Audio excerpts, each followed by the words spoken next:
राधे राधे दोस्तों, आज मैं आपको सुनाऊंगी संकटा माता की एक नई कहानी।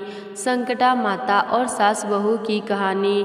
तो प्रेम से बोलिए संकटा माता की जय। बहुत समय पहले एक छोटे से गांव में रामलाल नाम का किसान अपनी पत्नी, बहू और बेटों के साथ रहता था। रामलाल का घर साधारण था, खेती बाड़ी से जीवन चलता था। परिवार छोटा था पर घर में झगड़े अधिक रहते थे। सबसे बड़ा कारण था सास और बहू का मनमुटाव।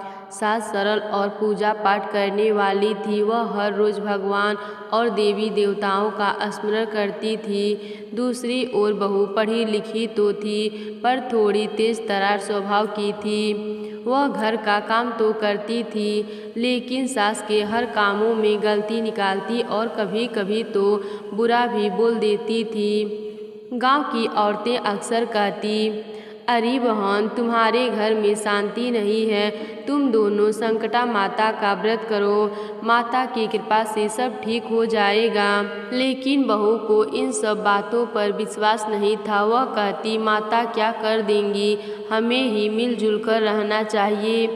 एक दिन गांव की महिलाएं संकटा माता का व्रत कर रही थीं। सबने व्रत रखकर संकटा माता की कथा सुनी और आशीर्वाद मांगा।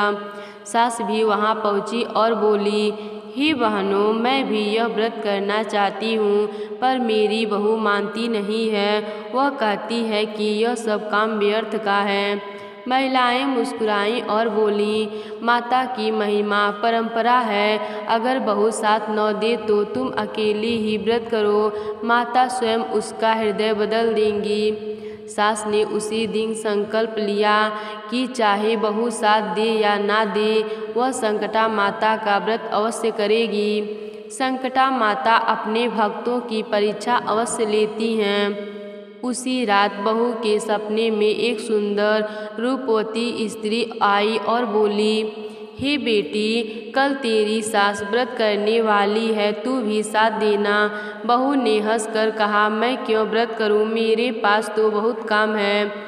स्त्री ने गंभीर स्वर में कहा, याद रख, व्रत से घर में सुख शांति आएगी, तेरी गोद भी भर जाएगी और परिवार में प्रेम होगा।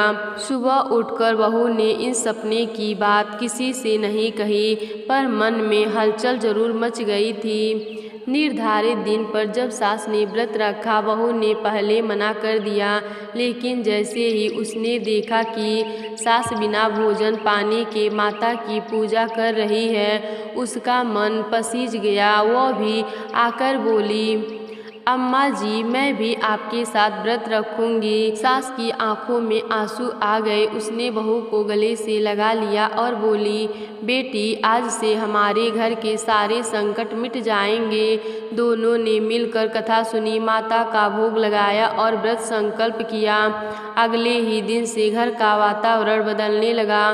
बहू का स्वभाव जो पहले कठोर था, धीरे धीरे कोमल हो गया। वह सास की सेवा करने लगी, उनके चरण दबाने लगी। सास भी अब बहू को बेटी की तरह प्यार करने लगी। गांव की औरतें यह देखकर आश्चर्यचकित रह गईं। वे कहती, यह सब संकटा माता की ही कृपा है, उन्होंने सास बहू के रिश्तों को मधुर बना दिया है। समय बीता, बहू संतान सुख से वंचित थी। कई वर्षों से वह मां नहीं बन पा रही थी, लेकिन माता के व्रत का फल यह हुआ कि कुछ महीनों बाद बहू गर्भवती हुई। घर में खुशी का माहौल बन गया। सास ने गांव भर में मिठाई बांटी और बार बार बोली, देखो माता कितनी दयालु हैं। बहू भी माता के चरणों में झुककर बोली, माता, अब मुझे आपकी शक्ति का एहसास हो गया है। धीरे धीरे यह कथा पूरे गांव में फैल गई। अब गांव की हर औरत संकटा माता का व्रत करने लगी। लोग कहते हैं, जिस घर में संकटा माता की पूजा होती है वहाँ दुख टिक नहीं सकता। सास और बहू अब माँ बेटी की तरह रहने लगे। दोनों मिलकर हर व्रत और त्योहार करती। घर में कभी कलह नहीं होता है। कहा जाता है कि एक रात माता ने सास को स्वप्न में दर्शन दिए और उन्होंने कहा, मुझे प्रसन्न करने के लिए तुमने केवल व्रत ही नहीं किया बल्कि अपने मन को भी शुद्ध किया। यही सबसे बड़ा व्रत है। अब तुम्हारा घर सदा सुखी रहेगा। सास ने कृतज्ञ होकर माता को प्रणाम किया। कुछ वर्षों बाद जब बहू ने पुत्र को जन्म दिया तो घर में दीपावली जैसा उत्सव हुआ। उस दिन पूरे गांव में संकटा माता का भव्य पूजा किया गया। इस प्रकार माता की कृपा से वह घर जहाँ झगड़ों और अशांति थी अब प्रेम, सुख और समृद्धि से भर गया। संकटा माता की पूजा करने से जीवन के सारे संकट दूर होते हैं। सास बहू के रिश्तों में प्रेम बना रहे, यह माता की विशेष कृपा से संभव है। केवल व्रत ही नहीं, मन की शुद्धि और आपसी समझ ही सच्ची पूजा है। जो श्रद्धा और विश्वास से माता का नाम लेता है उनके जीवन में सुख और संतोष आता है। तो प्रेम से बोलिए संकटा माता की जय।